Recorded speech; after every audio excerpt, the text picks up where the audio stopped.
इसी तरह से ये कर्म का सिद्धांत है जो ऑटोमेटिकली चलता है। सिर्फ ये है कि लोग इसको बड़ा भारी विषय समझते हैं, लोग इसको पनिशमेंट समझते हैं, दंड समझते हैं। तो आज मैं कोशिश करूंगा कि उनको मैं इस भ्रम से बाहर निकाल पाऊं। दंड तो समझते हैं लेकिन उसके साथ करते भी हैं उल्टे सीधे कर्म। थोड़ा सा विस्तार में, जैसे लोग डरते क्यों हैं कर्म से? जी, लोग डरते क्यों हैं? क्योंकि लोगों को ज्ञान नहीं है। एक अज्ञानी व्यक्ति कर्म को दंड समझता है, डरता है। Whereas Karma is a teacher.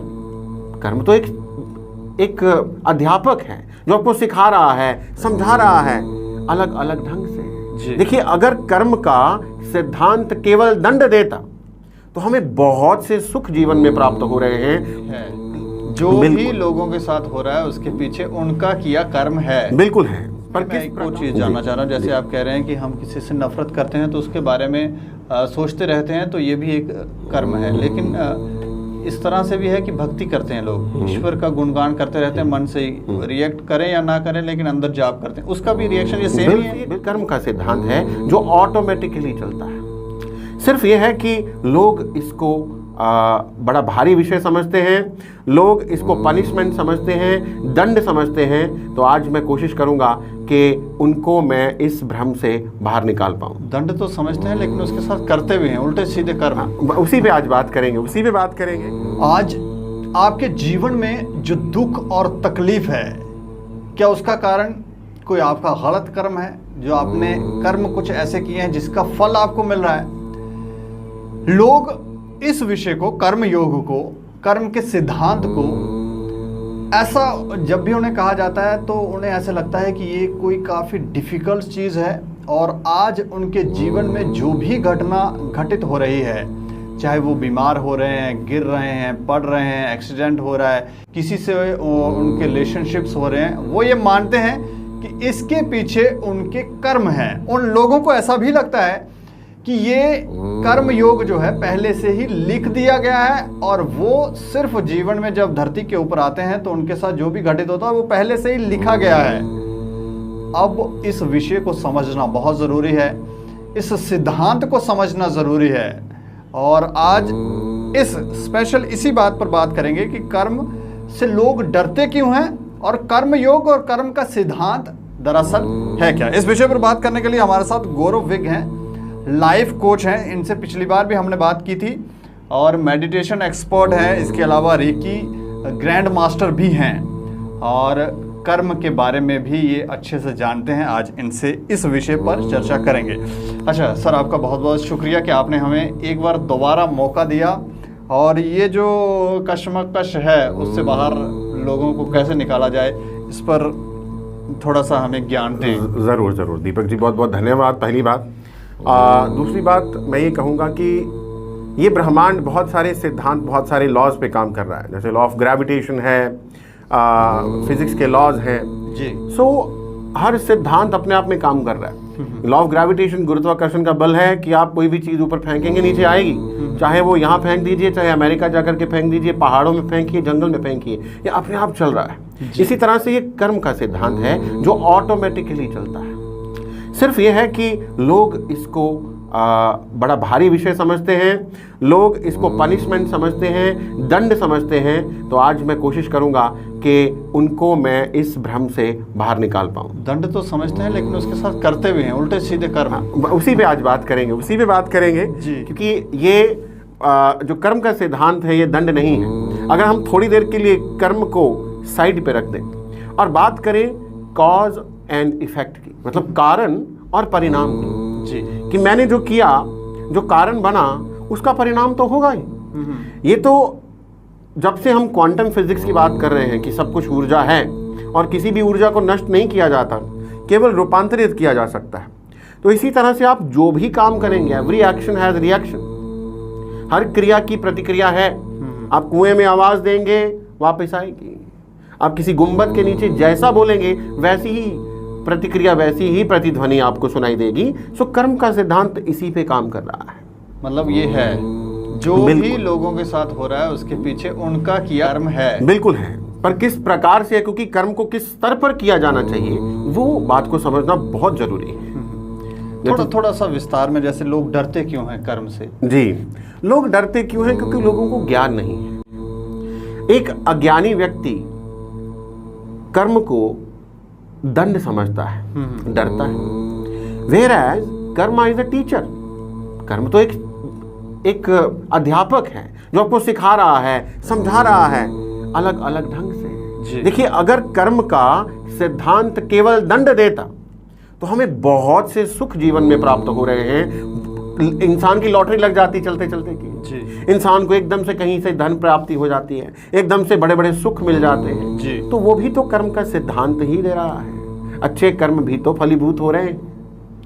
कर्म के प्रकार भी होते हैं, कितने प्रकार के कर्म होते हैं? जी जी जी दीपक जी, तो कर्म के प्रकार की यदि बात करें तो 4 प्रकार के कर्म हैं। पहला संचित कर्म है। संचित कर्म यानी हमारे अब तक के जितने भी जन्म हमने लिए, उन सभी जन्मों में हमने जो भी अच्छे बुरे कर्म किए, वो सभी का कलेक्शन संचित कर्म है। एक मान लीजिए एक डाटा बैंक है, वहां पर वो कर्म पड़े हैं, उनके बीज पड़े हैं कि जो हमने किया वो प्रोग्रामिंग वहां पड़ी है, दैट इज कॉल्ड संचित कर्म।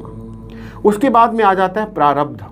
प्रारब्ध यानी हमारे इस करंट लाइफ में, इस जीवन में हम उस संचित कर्म के अंदर से कुछ भाग को लेकर के आते हैं। प्रारब्ध यानी इस प्रेजेंट लाइफ टाइम में, इस वर्तमान जीवन काल में हम उसमें से जो सुख और दुख का कुछ भाग लेकर के आए हैं, वो हमारा प्रारब्ध है। इस करंट लाइफ में जो दुख आ रहे हैं, जो सुख हमें मिल रहे हैं, वो हमारा प्रारब्ध है, उसके अकॉर्डिंगली मिलते हैं। अब प्रारब्ध भी 3 स्तर पर हो सकता है। पहला दृढ़ प्रारब्ध।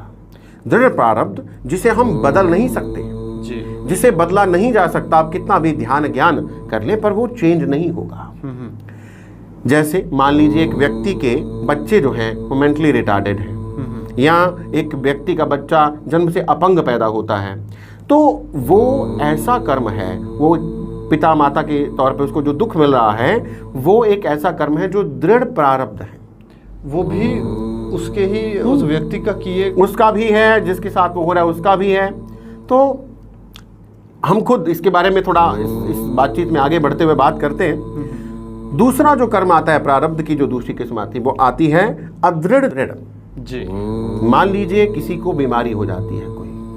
अब ये बीमारी को है तो एक कर्म प्रारब्ध है, पर बात यह है कि यहाँ पर एक व्यक्ति अपने विचारों में ध्यान करके, ज्ञान पाकर, खुद को हील करके उस बीमारी से मुक्ति पा सकता है। जी। तो ये दृढ़ इतना पक्का नहीं है जिसको बदला नहीं जा सकता। इसको बदला जा सकता है, पर उसको चेंज करना पड़ेगा, उसके लिए इनपुट उसको डालना पड़ेगा उस व्यक्ति को। तीसरा प्रारब्ध कर्म की जो किस्म आती है वो आती है अदृढ़ प्रारब्ध कर्म। मान लीजिए एक व्यक्ति है, उसके मन में कई प्रकार के डर हैं। मान लीजिए नौकरी के प्रति का डर है कि मेरा बॉस बेशक अत्याचारी है, बहुत क्रूअल है, पर मैं इसको कुछ कह नहीं सकता हूँ, मैं इस नौकरी में ही रहना पड़ेगा, दूसरी मिलेगी नहीं मुझे। तो अगर वो अपने इस डर से बाहर आता है, मीन्स एक सोल, एक आत्मा ने एक और लेसन सीखा, अपने ही डर को पार किया, तो ये सिचुएशन से वो निकलता है और ये वो जो कर्म, जो दुख था वो दूर होता है, उसको कोई बेटर जॉब भी मिल जाती है। सो इस तरह प्रारब्ध कर्म भी 3 स्तर पर हो जाते हैं। अब तीसरी किस्म जो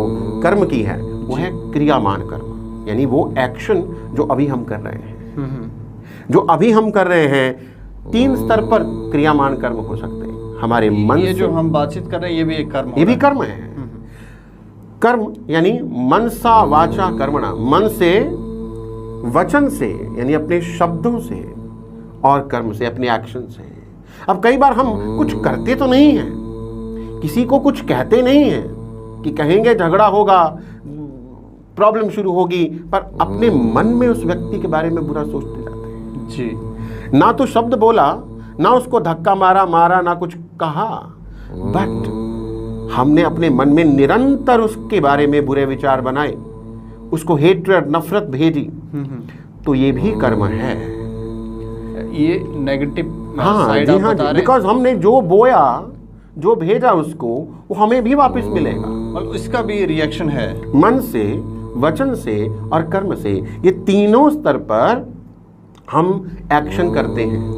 इसमें मैं एक और चीज़ जानना चाह रहा हूँ। जैसे आप कह रहे हैं कि हम किसी से नफरत करते हैं तो उसके बारे में सोचते रहते हैं, तो ये भी एक कर्म है। लेकिन इस तरह से भी है कि भक्ति करते हैं लोग, ईश्वर का गुणगान करते रहते हैं मन से ही, रिएक्ट करें या ना करें लेकिन अंदर जाप करते हैं, उसका भी रिएक्शन ये सेम ही है। बिल्कुल, वो बीज देखिए, आप एक जमीन के ऊपर, मन एक जमीन है, उपजाऊ भूमि है, आप उसके अंदर जैसा बीज डालेंगे वैसा फल आएगा जी। अगर आप भक्ति का, किसी को आशीर्वाद का, क्षमा का फल डाल रहे हैं तो आपको वही बीज डाला, वही फल मिल गया।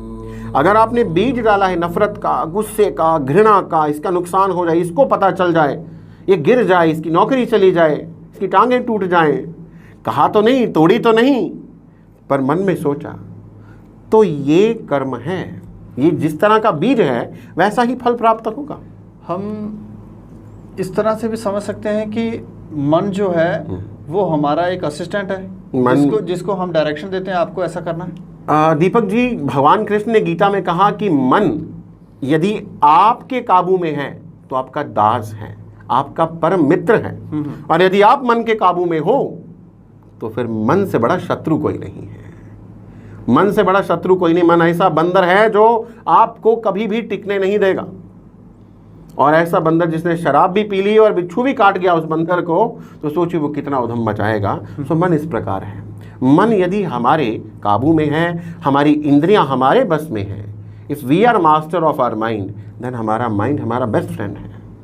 नहीं, मैं जो जानना चाह रहा हूँ कि हमारा एक असिस्टेंट है जिसको हम डायरेक्शन दे सकते हैं, वो हमें जानकारी नहीं होने के कारण हम मन की बातों में आ रहे हैं। हम मन की बातों में आ रहे हैं, हम संसार की मोहमाया में फंस रहे हैं। बिकॉज ये कहा जाता है कि ज़्यादातर, पहली बात, शरीर कर्म नहीं करता, मन कर्म करवाता है। शरीर केवल एक साधन है कर्म करने का। हम जितने भी कर्म कर रहे हैं मन के कारण कर रहे हैं। मन, it is mind, it is doing all the actions. मन कर रहा है कि इधर जाएं आइसक्रीम खा ले, बंदे को शुगर लेवल हाई है, पर मन बड़ा कर रहा है कि आज आइसक्रीम खानी, वो खाएगा। अगर मन के काबू में आए वो खा लेगा, चाहे जाकर के उसको इंसुलिन का इंजेक्शन लेना पड़ जाए, चाहे बीमार हो जाए, पर अगर उसने मन को मास्टर कर लिया तो देन वो नहीं खाएगा। एक और बात, आपने प्रारब्ध की बात की, तो ये प्रारब्ध जो है ये पहले से लिखी गई होती है कि हम आते हैं और धरती के ऊपर पहले से लिखा होता है आपको ये करना है, तो फिर आके आप कर रहे हैं। जी जी जी, बिल्कुल। मैं इस पे भी आऊँगा। मैं चौथी किस्म का कर्म बता रहा हूँ। जी जी। और दैट इज़ आगामी कर्म। इसके बारे में बात जानना ज़रूरी है, क्योंकि क्रियामान समझ गए कि हम एक्शन कर रहे हैं। आगामी कर्म इज़ कि एक केवल इस धरती पर इंसान को ही ये शक्ति प्राप्त है कि उसके पास फ्री विल की ताकत है। गाय, भैंस, बकरी, भेड़, जीव जंतु, जानवर, इनके पास ये शक्ति नहीं, वो अपनी मर्जी से कर्म नहीं कर सकते। हमारे पास ये शक्ति है कि हम फ्री विल यानी अपनी इच्छा से इस कर्म को चुन सकते हैं, अपने भविष्य को बेहतर बना सकते हैं। हमारे पास जो आज है वो हमारे भूतकाल यानी पिछले पास्ट की वजह से है। हमारा भविष्य यदि हम चाहते हैं तो आज ध्यान करेंगे, हम आज ज्ञान प्राप्त करेंगे, अपने कर्मों के प्रति सचेत हो जाएंगे, जागृत हो जाएंगे, क्योंकि हम चाहते हैं अपना भविष्य, हमारा आने वाला समय अच्छा हो। तो इसलिए आगामी कर्म मीन्स जिसमें हम जाग करके अपनी फ्री विल का इस्तेमाल करते हुए उसको बदलते हैं। अभी आपके सवाल का जवाब देने का प्रयास करता हूँ दीपक जी, कि आपने कहा कि प्रारब्ध अगर है तो इसका मतलब हम खुद अपने जिंदगी के जो प्लान है उसके क्रिएटर हैं, तो उसका जवाब है बिल्कुल हाँ, बिल्कुल सही। We are creator. ये कहा गया हम ही क्रिएटर हैं, ये कहा गया कि हम अहम ब्रह्मास्मि, मैं ही ब्रह्म हूँ, मीन्स हम सभी ब्रह्म हैं, मीन्स वी आर क्रिएटर। हमने अपनी लाइफ को खुद प्लान किया, क्योंकि प्रारब्ध लिखी गई है कि हमने ही, प्रारब्ध हमने ही, हमारे ऊपर थोपी नहीं गई है। लोग समझते हैं कि शायद कर्म किसी ने थोप दिया है, कर्म का डंडा किसी ने मारा है कि चल तुम्हें ये कर्म मिलेगा। नो, लोग ये भी कहते हैं कि ये भगवान ही करवा रहा है हमसे, हम कर रहे हैं। वो कौन सा भगवान उनको? मैं यही बताऊंगा दीपक जी कि जब आत्मा उच्च लोकों में जाती है जी, तो आत्मा बहुत शुद्ध अवस्था में होती है। हर आत्मा को ज्ञान है, पर आत्मा जब यहाँ आती तो अनुभव पाने के लिए आती है, अलग अलग तरह के अनुभव। यहाँ आकर के कर्म, क्योंकि ये कर्म भूमि है, यहाँ पर कर्म किया है, यहाँ पर आकर कर्म करना होगा। तो आत्मा जब खुद आकर के देखती है, अपने आप को रिव्यू करती है, अपने पिछले पास्ट लाइफ टाइम्स को, तो वो देखती है कि नहीं, मैंने ये किया है, इसलिए मुझे ये अपने इस जीवन में दुख भोगना है। क्योंकि दुख मीन्स लेसन। एक क्लास टीचर अपने बच्चों को, स्टूडेंट्स को कुछ पढ़ा रहा है, पर उसमें एक बच्चे को समझ में नहीं आता तो वो छोटी सी पनिशमेंट देता है। अब वो पनिशमेंट यहाँ उसको बोलता है तुम 10 बार ये लिखो, 10 बार यही लाइन लिखो, रिपीट 10-10 बार तुम लिख के लाओ। लिखते लिखते उसको याद हो जाएगा, लिखते लिखते वो पक्का हो जाएगा, वो सबक पक्का हो जाएगा। तो इसी तरह से कर्म है कि जब हमें एक ही पैटर्न के दुख जीवन में बार बार आते हैं कि बार बार एक व्यक्ति ने मुझे चीट किया, दूसरे पार्टनर ने चीट किया, तीसरे ने चीट किया, चौथे ने चीट किया, दैट मीन्स कुछ तो उस व्यक्ति को सीखना था जो वो सीख नहीं रहा, बार बार उसी तरह की प्रॉब्लम्स उसको आ रही हैं उसके जीवन में। दैट मीन्स कि हमने खुद, क्योंकि इसको कहते हैं प्री बर्थ प्लानिंग जी। तो एक एक्टर को जैसे एक डायरेक्टर, स्क्रिप्ट राइटर बिठाते हैं, स्क्रिप्ट बताई जाती है, कहानी बताई जाती है, स्टोरी राइटर बैठा होता है, तो वहाँ पे एक्टर सुनता है और एक्टर भी अपना इनपुट देता है कि यहाँ पे यस, यहाँ पे दुर्घटना होगी, यहाँ पे एक्सीडेंट होगा, यहाँ पे शादी होगी, यहाँ पे बच्चे होंगे, फिर ये होगा। तो जीवन पूरा का पूरा इस तरह से प्लान होता है, क्योंकि आत्मा शुद्ध अवस्था में होती है। व्हेन सोल बहुत प्योर अवस्था में है तो यहाँ पर अनुभव पाने के लिए आना चाहते हैं। यहाँ तो देवी देवता भी आना चाहते हैं अनुभव पाने के लिए, शुद्ध अनुभवों के लिए, क्योंकि मूवमेंट यहीं पे है, आगे बढ़ना यहीं पर है। तो इसलिए ये प्री बर्थ प्लानिंग पहले से तय हो जाती है। प्रारब्ध हमारे ऊपर थोपा नहीं जाता है। अगर हम एक ही जीवन में सारा दुख लेके आ जाएं तो यहाँ पर ग्रोथ ही संभव नहीं होगी। नहीं, ये जितनी भी आप बातें बता रहे हैं ये सारी हमारे सामने पिक्चराइजेशन के माध्यम से हमें बताई जा रही है जी, लेकिन हमें लगता है लोग सीख नहीं रहे हैं। वो बस उसे मूवी की तरह देखते हैं, वो कहते हैं बस वो वहाँ था मेरे साथ। लोग असल में दीपक जी जब वो उस मूवी के अंदर चले जाते हैं, हेमा मालिनी जब सीता बनती है, तो अगर वो अपने आप को सीता ही समझ के रोना शुरू कर दे, ओ मैं मर गई, मैं लुट गई, मेरे साथ ये हो गया, वो वहीं पर एक स्टेज के ऊपर जो आर्टिस्ट एक रोल प्ले कर रहा है उसको पता है कि ये मैं रोल प्ले कर रहा हूँ, जब नीचे उतरूंगा सीढ़ियाँ तो मैं एक अलग एक्टर हूँ, मैं एक व्यक्ति हूँ, जो मेरा नाम है, मेरा अलग किरदार है, अलग काम है, यहाँ पर मैं एक पात्र प्ले कर रहा हूँ। चाहे पिता का है, चाहे पुत्र का है, चाहे वो गरीब का है, अमीर का है, कुरूप का है, सुंदर का है, स्त्री का है, पुरुष का है, तो ये हमारे कर्म के अनुसार हम यहाँ पर पात्र प्ले कर रहे हैं। दुख का कारण ये है जब हम साक्षी होकर के अपनी लाइफ को नहीं देख पाते जी, हम उसके अंदर घुस करके बस वहीं एक छोटे से दायरे में अपने आप को कैद देखते हैं, तो it is a biggest cause of pain. बीमारियों का कारण भी क्या कर्म ही है? लोग असल में ये चाहते हैं, जी हाँ, बीमारियों की अगर बात करें, लोग चाहते हैं कि हम हर चीज को जो रिस्पॉन्सिबिलिटी है वो कर्म पे डाल दें। ज्यादातर बीमारियां हमारे कर्म हैं, पर वो कर्म लोग सोचते हैं कि पीछे कर्म किए थे, भाई पीछे किसने देखा है, पीछे के पिछले जन्मों के, पर ऐसा नहीं है। कई बार हमारे इस जन्म के, करंट लाइफ के जो जन्म अभी हम कर रहे हैं, जो कर्म, जो गलतियां, जो भूल, वो भी हमें हमारे शरीर के बीमारियों के रूप में, कष्ट दुखों के रूप में प्राप्त होती हैं। वैसे ज़्यादातर जो 95% बीमारियां हैं वो साइकोसोमैटिक हैं। साइकोसोमैटिक यानी मन से उत्पन्न होने वाले रोग, मनमय कोश से उत्पन्न होने वाले रोग। हमारे 5 कोश हैं। अन्नमय कोश यानी जो अन्न से बना है, शरीर, फिजिकल बॉडी जी। फिर मनमय कोश जिसमें मेंटल बॉडी, माइंड है, विचार बनते हैं जी। फिर उसके बाद में आ जाते हैं प्राणमय कोश, दैट इज एनर्जी। विज्ञानमय कोश, दैट इज ज्ञान, विजडम। और फिर आते हैं आनंदमय कोश, जहां आत्मा रहती है। तो ये जो मनमय कोश है, जहां पे हमारे विचार और इमोशंस हैं, ये ज़्यादातर काम जो है माइंड कर रहा है, ज़्यादातर कर्म जो है वो माइंड बना रहा है। और इसीलिए जब कर्म उस स्तर पे हो रहा है, तो कर्म उस स्तर पे हो रहा है, अपने आप से यदि हर व्यक्ति ये प्रश्न पूछे आंखें बंद करके कि मेरे मन में एक दिन में 60,000 विचार पैदा हो रहे हैं, जो आपके मेरे रोकने से रुकेंगे नहीं, वो पैदा होंगे, तो वो 60,000 विचारों का लेवल क्या है, स्तर क्या है? अगर अपने आप से ये प्रश्न पूछा जाए तो मुझे लगता है ज़्यादातर लोगों को ये जवाब मिलेगा कि वो लो फ्रीक्वेंसी के विचार हैं। डर, भय, चिंता, फिक्र, लालच, जेलसी, हेट्रेड, नफरत, पुरानी बुरी यादों को याद करना, तो इस तरह के अनेकों लो फ्रीक्वेंसी के विचार। जब ज़्यादातर विचार इस प्रकार के हैं, उन विचारों की ऊर्जा प्राणमय कोश में इकट्ठी होती है। जब हम अपने ही विचारों में रहते हैं तो हमारे प्राणमय कोश में ब्लॉकेजेस आ जाते हैं। तो बीमारी लगभग शरीर में आने से 6 महीने पहले ही प्राणमय कोश में आ जाती है। मीन्स एनर्जी बन जाती है उस बीमारी की। और एनर्जी कौन बना रहा है? माइंड। या पिछले जन्मों को जो कर्म हैं, जो कारण शरीर में पड़े हैं, कॉजल बॉडी में पड़े हैं, वहाँ से वो संस्कार बन करके वो जो आदत है, वो आदतें हमारी या कर्म के बीज हमारे मन में आ जाते हैं और मन फिर उसी हिसाब से काम करता है, मन ऊर्जा बनाता है। लोगों से हम जब भी बात करते हैं तो लोग ये कहते हैं कि इस संसार में हम आए हैं तो हमें आनंद लेना है। फिर वो आनंद लेने के लिए ना जाने कैसी कैसी अनाप शनाप चीज़ें खा रहे हैं, अनाप शनाप रिश्ते बना रहे हैं। कहते हैं सारा आनंद जो है वो ले लें हम। और जब आप जैसा व्यक्ति या हम जैसा व्यक्ति उनको कुछ कहेगा तो वो बोलते हैं आप तो पागल, आपको तो आनंद लिया ही, आपको पता ही नहीं असल में वो उनका एक बड़ा कॉमन सा डायलॉग है, 4 दिन की जिंदगी है जी, मजा लो। 4 दिन की जिंदगी जियो।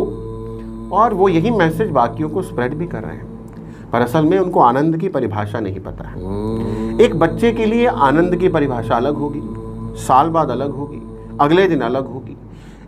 एक ज्ञानी के लिए आनंद की परिभाषा अलग है, एक अज्ञानी के लिए आनंद की परिभाषा अलग है। एक ज्ञानी अपने जीवन को अलग ढंग से जीना शुरू कर देगा जी, और एक अज्ञानी जो है वो अलग ढंग से जिएगा, वो यही करेगा। उसका आनंद वही संसार के मटीरियलिस्टिक चीज़ों को बटोरने में है और इसीलिए दुखी है। अब देखिए, अब चारों तरफ नज़र घुमाइए, कैसे दुख पीड़ा। गुरु नानक देव जी ने कहा था, नानक दुखिया सब संसारा, सो सुखिया जिस नाम आधारा। कि नाम मीन्स उसका जिसके मन में उसकी याद है वो सुखी है, जिसके मन में उसकी याद है वो सुखी है। भगवान कृष्ण ने भी कहा, ज्ञान अग्नि दग्ध कर्मणाम, कि जो ज्ञान है, ज्ञान की जो शक्ति है वो कर्म को जला देती है, भस्म कर देती है। जैसे घास के कितने भी बड़े बड़े ढेर हों, केवल एक छोटी सी चिंगारी ही काफ़ी है उस सारे ढेर को जलाने के लिए। तो इस तरह से यदि ज्ञान आ जाता है, ज्ञान प्राप्त होता है किसी को, तो ज्ञानी व्यक्ति उस कर्म के बड़े ढेर से भी मुक्त हो जाता है जी। इसलिए ये फर्क केवल ज्ञान और अज्ञान का है। इसीलिए ईश्वर हर युग में, हर समय में अपने अनेकों साधनों के माध्यम से, अनेकों गुरुओं, अनेकों सिद्धों, अनेकों ज्ञानियों के माध्यम से इस संसार को ज्ञान देता रहा है। मुझे लगता है आज भी वो हो रहा है और हम भी शायद प्रभु कृपा से यही कर रहे हैं, यही प्रयास कर रहे हैं। मुझे लगता है दीपक जी कि कर्म से डरना नहीं है, बल्कि कर्म को अच्छा मित्र मानना है। क्योंकि यदि कर्म दंड ही देता तो फिर ये अच्छा फल कहाँ से मिलता जी। अगर आज अच्छा बीज बो दिया, आज किसी की सेवा कर दी, आज किसी को भूखे को कुछ खिला दिया, आज निस्वार्थ भाव से कुछ अच्छा काम कर दिया, तो उसका फल भी अवश्य मिलता है। और कई बार ऐसा होता है कि आपके जीवन में बहुत बड़ा कष्ट आने वाला था, अचानक से आप बच जाते हैं। एक्सीडेंट होने वाला था, पता नहीं कैसे बच गए।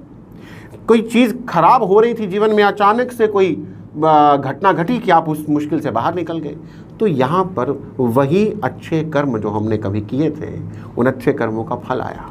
कई बार लोग दान देते हैं और दान अगर तो जिसने दान लिया है वो अच्छी जगह उसका उपयोग करेगा तो क्या उसके भी अच्छे फल मिलते हैं। और अगर कई बार जो दान लेते हैं वो नशा करके कराते हैं, ना जाने कैसी कैसी गलतियां करते हैं, तो उसका भी फल जो है वो मिलता है। यहाँ पर दीपक जी फल, पहली बात यहाँ पे कुछ चीज़ों को समझना ज़रूरी है।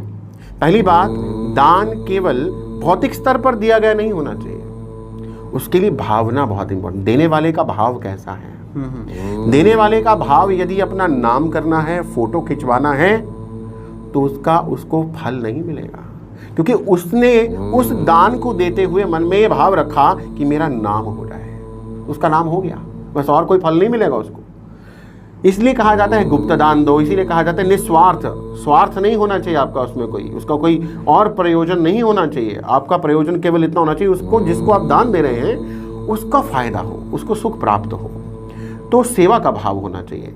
दूसरा, पात्र और कुपात्र जो आपने पूछा जी। कि अगर वो पात्र सही नहीं है जिसको आप दान दे रहे थे, वो उसका मिसयूज करता है, वो उससे बम बनाता है, वो उससे दूसरों को नशा बेचता है, वो कुछ खराब करता है, वो स्वयं कुछ खराब खाता है, तो वो आपको पुण्य नहीं मिलता उसका। इसलिए पात्र को पात्र देखना ये भी हमारी एक रिस्पॉन्सिबिलिटी है कि हम देखें, वी शुड मेक श्योर कि हम उसको धन ना दें, अगर लगता है हम उसको राशन दे दें, हम उसको भोजन दे दें, हम उसको वस्त्र दे दें, हमें जो चीज़ जहाँ देनी चाहिए, यहाँ we need to be very sure कि वो जो व्यक्ति है वो पात्र है, वो उसको सही इस्तेमाल करेगा। और अगर वो सही इस्तेमाल करता है तो यस, नो डाउट, हमें एट ऑल लेवल्स उसका जो अच्छा फल है वो प्राप्त होता है। इसके अलावा कई बार जो ज्ञानी लोग होते हैं वो भी जब किसी मुसीबत में, किसी दुख कष्ट में फंस जाते हैं तो कई बार वो बाहर नहीं आ पाते। मुश्किल भरे इस दौर में वो जब फंसते हैं तो उसका अनुभव भी एक अलग रहता है, लेकिन वो क्यों नहीं कर पाते ज्ञानी लोग जो हैं? दीपक जी, ऐसा है, जब जीवन में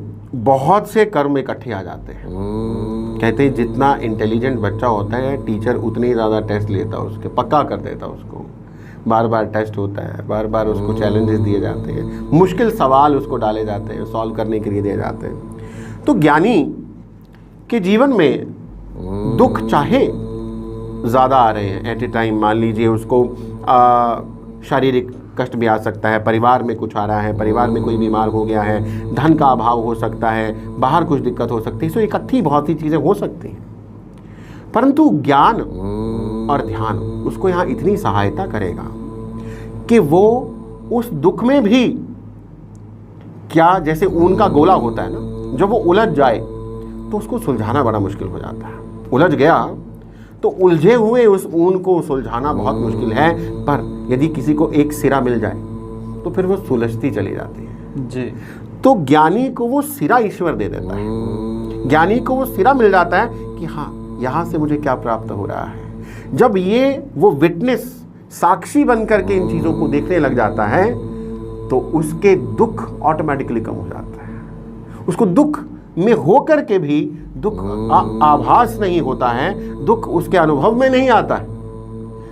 इसीलिए तो इतने सारे गुरु, पीर, पैगंबर, ऋषि, मुनि, सेंट, सेजेस दुख में, अभाव में रहते हुए भी परम आनंदित रहते थे, ऑलवेज ब्लिसफुल रहते थे। कई बार ज्ञानी लोग तो इससे बाहर निकल जाते हैं, लेकिन आजकल जो भौतिक स्तर पर लोगों ने ज्ञान अर्जित कर रखा है, बहुत ज़्यादा उन्होंने इतनी स्टडियाँ कर रखी हैं, लेकिन जैसे ही कोई कष्ट आता वो निकल नहीं पाते, फिर परेशान हो जाते हैं। तो ये जो ज्ञान उन्होंने अर्जित किया वो उनके जीवन में फल देगा नहीं देगा, ये कौन समझाएगा? देखिए दीपक जी, यहाँ पे ये समझना बहुत ज़रूरी है कि मुझे ज्ञान इसलिए मिलता है ताकि मैं उसको खुद के अंदर अप्लाई कर सकूं, ढाल सकूं, अपने अंदर ले जाऊं। ज्ञान केवल ऊपरी सतह पर, वस्त्र पर डालने के लिए नहीं होता, उसको अंदर ले जाना होता है। दिखाने के लिए लोग दिखाते हैं, लोग ज्ञान को दिखाते हैं, तो वो दिखाएंगे, पर जब उनको प्रैक्टिकल पेपर देना होगा तो फेल हो जाएंगे। हाँ। तो ज्ञान थ्योरी हेल्प करती है प्रैक्टिकल में पास होने में। यदि आपने थ्योरी अच्छे से समझी, प्रैक्टिकल कर लिया। यदि आपने थ्योरी दूसरों को बताई कि मुझे बहुत आता है, मैंने तो इतनी किताबें पढ़ ली, इतने ग्रंथ पढ़ लिए, बट अप्लाई नहीं किया, क्योंकि प्रैक्टिकल है ये जीवन, ये लाइफ हमें प्रैक्टिकल अनुभव लेने के लिए है। और अनुभव लेते लेते हम सीखते हैं। एक आत्मा की जो जर्नी है, जो सोल की जर्नी है, ये एक प्रैक्टिकल अनुभव है। हम हर स्तर पर अनुभव लेते हैं। और इस जीवन की सुंदरता देखिए कि यहाँ पर आत्मा के अलग अलग लेवल हैं। कोई आत्मा, चाहे वो 70 साल का शरीर हो, पर जो आत्माएं हो सकता है इन्फेंट हो, एक बच्चे की आत्मा हो, बेबी सोल हो। आत्मा अभी बेबी सोल है, उसको अलग अलग अनुभव, अभी छोटे अनुभव हैं। तो इसलिए ज़्यादातर जो कर्म हैं वो इन्फेंट, बेबी, है ना, इन्हीं यंग सोल, इन्हीं लेवल्स पे होते हैं। और ये सुंदरता देखिए कि यहाँ पर एक ही परिवार में बेबी सोल भी रह रहा है, मैच्योर सोल भी रह रहा है, और वो सोल भी रह रहा है जो अभी एनलाइटनमेंट की तरफ आगे बढ़ रहा है। ये इसलिए ताकि एक दूसरे को सहायता कर सकें वो आगे बढ़ने में। और जो मैच्योर सोल्स हैं, जिन्होंने पिछले कई जन्मों में बहुत कुछ सीख लिया, जिनके अनुभव में आ गया, जो एनलाइटनमेंट की ओर आगे जा रहे हैं सोल्स, जो वो आत्मा हैं, वो भी जब छोटे यंग बेबी, जिनको हम बोलते हैं मटीरियलिस्टिक दुनिया में ज़्यादा ध्यान है, उनके साथ इसलिए आते हैं ताकि वो उनको ग्रो करने में, उनको आत्मा अनुभव पाने में सहायता कर सकें। तो इसलिए कितनी सुंदरता है जीवन की कि सब एक दूसरे के साथ हैं। ऊपरी सतह पर लड़ाई हो रही है, स्वभाव में मैचिंग नहीं है ना, इसलिए नहीं है क्योंकि ज्ञानी को भी सीखना है, उसका ज्ञान पक्का होना है, और अज्ञानी को सिखाना है जी। एक बेबी को यंग बनाना है, एक यंग को मैच्योर बनाना है, और मैच्योर को आगे एनलाइटनमेंट की ओर आगे जाना है। तो ये जीवन की सुंदरता है, और ये जीवन हम चुनते हैं। पिछले जन्मों की आप बात कर रहे हैं तो लोगों से अगर आप पिछले जन्मों की बात करें तो वो बोलते हैं ऐसे भ्रम ही है। ये होते हैं पिछले जन्म? ये बात वहीं आ गई कि अज्ञानता की, कि मानो तो पत्थर में भी भगवान है और ना मानो तो भगवान जैसी कोई चीज़ ही नहीं। पिछला जन्म होता है। वैसे अगर याददाश्त की बात करें तो हमें यह भी याद नहीं होगा कि हमने पिछले सोमवार को क्या खाया था, पर इसका मतलब ये नहीं कि हमने खाया कुछ नहीं था। खा तो हम रोज रहे हैं। हमने 1 महीना पहले कोई वस्त्र क्या पहने थे नहीं याद है, इसका मतलब ये नहीं हम नंगे थे, पहने थे, याद नहीं है। बिकॉज हमारी कॉन्शियस मेमोरी में वो नहीं है, पर हमारे ही अवचेतन मन में, सब कॉन्शियस माइंड में हमारे सब जन्मों की सारी मेमोरीज जमा पड़ी हैं। तो पास्ट लाइफ है और इसके बारे में सब धर्मों ने बात करी है। कर्म भी जो पुराने कर्म, हमारे पिछले जन्मों के जो कर्म हैं जो हमसे कंप्लीट नहीं हुए, वही कारण होता है हम दूसरा जन्म ले लेते हैं। बिल्कुल, क्योंकि एक लेसन एक जन्म में नहीं हुआ तो दूसरे में पूरा करना है, दूसरे में नहीं हुआ तो हो सकता है एक ही चीज़ को सीखने के लिए 10 बार आना पड़े। वैसी ही स्थितियाँ, वैसे ही माहौल में, वैसी ही सिचुएशंस मिलेंगी, वैसे ही टेस्ट मिलेंगे। तो एक चीज़ को सीखने में एक जन्म भी काफ़ी है। बहुत सी चीज़ों को एक जन्म में सीखा जा सकता है, और नहीं तो एक ही चीज़ को सीखने के लिए 10 बार भी आना पड़ सकता है। लेकिन इससे छुटकारा कैसे पाया जाए? क्योंकि ये तो एक पूरा भ्रम और माया जाल है, पता नहीं क्या हम कर रहे हैं, क्या हो रहा है। तो छुटकारा कैसे पाया जाए कर्म से? हाँ, कर्म से छुटकारा पाने के लिए मैं कुछ टिप्स बताऊंगा जो भगवान कृष्ण ने बताए। पहली बात कि अगर हमारे जीवन में कोई दुख है, कोई प्रॉब्लम है, तो हम उससे भागे नहीं। कर्म है, बड़ी कष्ट है, पीड़ा है, बस यही रोना धोना ना करें, रादर रेस्पॉन्सिबिलिटी लें। हम रेस्पॉन्स करने की एबिलिटी अपने अंदर डालें, यही रेस्पॉन्सिबिलिटी है। रेस्पॉन्सिबिलिटी लें। रेस्पॉन्सिबिलिटी लेंगे तो हम अपने उस कर्म को अगले स्टेप पर ले जाएंगे। अगर रिस्पॉन्सिबिलिटी नहीं लेंगे और हम दूसरों की ओर उंगली करते रहेंगे कि ये मेरे जीवन में हुआ, इसकी वजह से मेरे जीवन में ये आ गया, इसने ऐसा किया था, इसने ऐसा कहा था, इसने ऐसा नहीं किया होता तो ये नहीं होता, मेरे को इसने तंग किया, ये पति बुरा, ये पत्नी बुरी, ये रिश्तेदार बुरे, ये माँ बाप बुरे, ये बॉस बुरा, ये घर बुरा, ये मोहल्ले वाले बुरे। तो ये सब हम जब दूसरों की ओर उंगली करते हैं तो हम विक्टिम कॉन्शियसनेस में जी रहे होते हैं, जिससे हम कभी भी कुछ सीख नहीं पाएंगे, हम आगे ही नहीं बढ़ेंगे, प्रगति वहीं रुक जाएगी, प्रगति नहीं होगी। इसलिए पहला चरण है रिस्पॉन्सिबिलिटी, जिम्मेवारी लेना। दूसरा है पेशेंस और टॉलरेंस। अगर हमारे जीवन में कोई कर्म चल रहा है तो उसको पेशेंस, धैर्य उस समय रखना बहुत ज़रूरी है। टॉलरेंस, उसको सहना, सहन शक्ति, ये कैसे आएगी उसके बारे में भी बताऊंगा जी। तीसरा चरण आता है कि हम जजमेंट ना करें जब कोई कर्म हमारे, क्योंकि कर्म है, हम a human being is a collection of thoughts and emotions, भावनाओं और विचारों, मीन्स कर्मों का ही तो कलेक्शन है। ये जो बैग भरा है हमने, कर्मों का ही तो भरा है। कर्म मीन्स हमारे ही विचार, मन और शरीर ने किए हुए एक्शंस और उनकी प्रतिक्रिया जो हमें झेलनी है और उससे सीखना है, अनुभव लेना है। तो हमें नॉन जजमेंटल होना है। हम जजमेंट नहीं कर सकते कि इसने ऐसा किया था, वो ऐसा है, वो बड़ा बुरा व्यक्ति है, वो बड़ा खड़ूस व्यक्ति है, बड़ा ही वो अच्छा व्यक्ति है। तो हम जजमेंट ना करें, हम साक्षी बने, विटनेस बने और उसको स्वीकार करें। फिर जो सबसे इम्पॉर्टेंट बात आती है वो है पश्चाताप। एक व्यक्ति कितना भी खराब रहा हो, यदि उसके मन में अपने कर्मों के प्रति पश्चाताप आ जाता है। एक बार भगवान बुद्ध के मुंह पर किसी ने थूक दिया तो उनके जो शिष्य थे आनंद, उसको बड़ा क्रोध आया, पर भगवान बुद्ध ने कहा नहीं।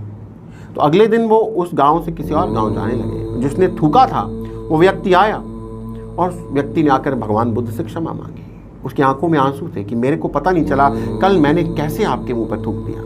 तो भगवान बुद्ध ने कहा कि नहीं, मुझे तो नहीं याद आप कौन हैं।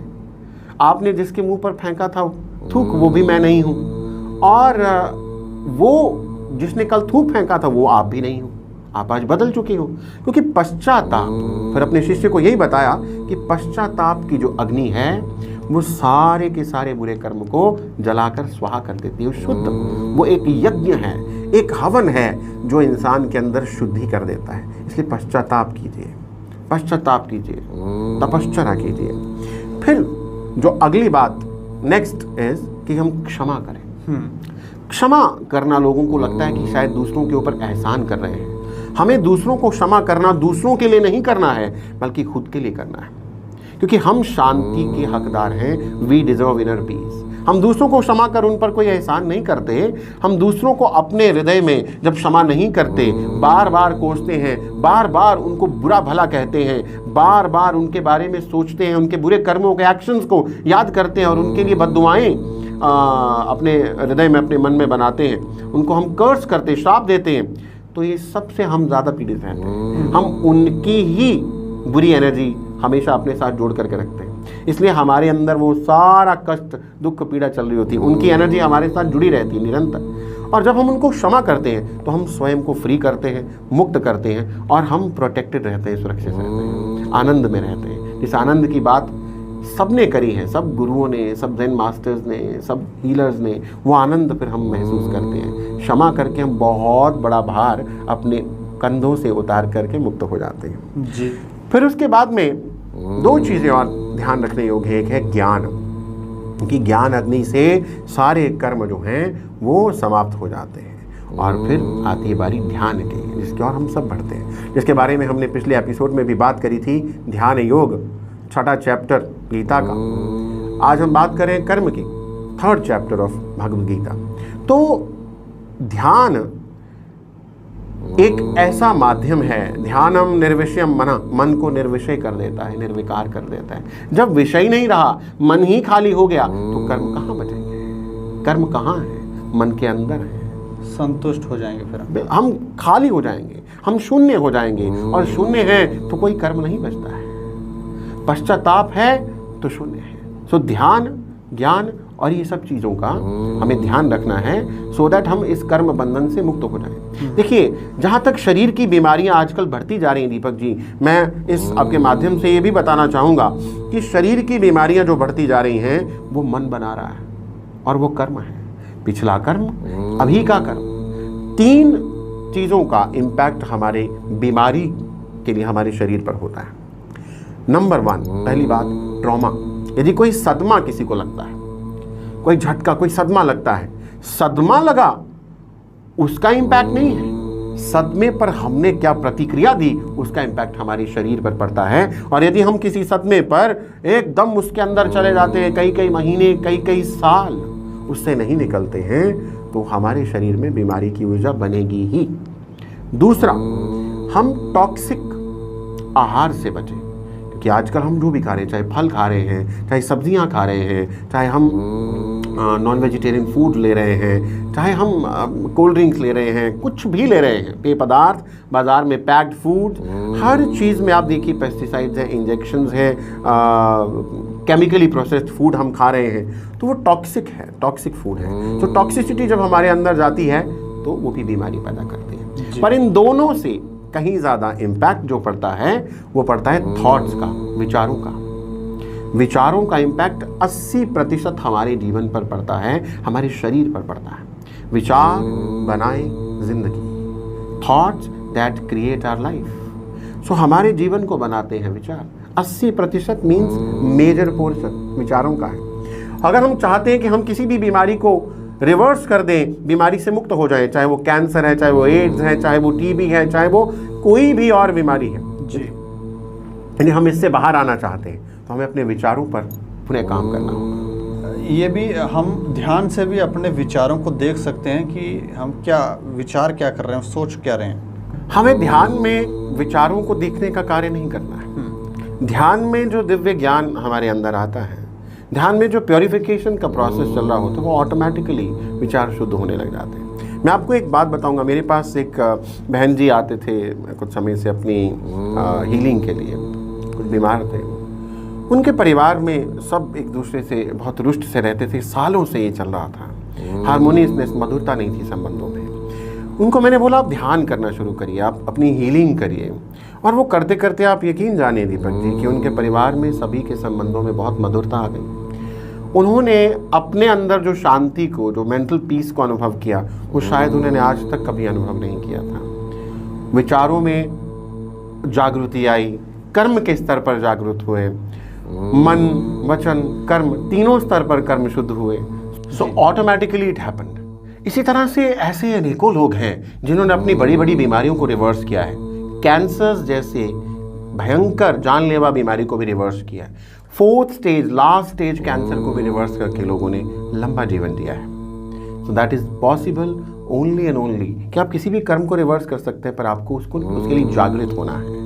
उसके लिए आपको कर्म के सिद्धांत को मित्र बन करके, साक्षी बन करके समझना है। डरना नहीं है। डरना नहीं है, बिकॉज डरते मतलब आप एक दुबक करके बैठ गए, आप प्रगति नहीं कर रहे हैं। तो कर्म का सिद्धांत तो आपको प्रगति करने के लिए सहायक है, तो आपको ग्रो करने के लिए मदद कर रहा है। तो आपको ग्रो करना है, आपको अनुभव लेने हैं, एक्सपीरियंस लेने हैं, मूव करना है।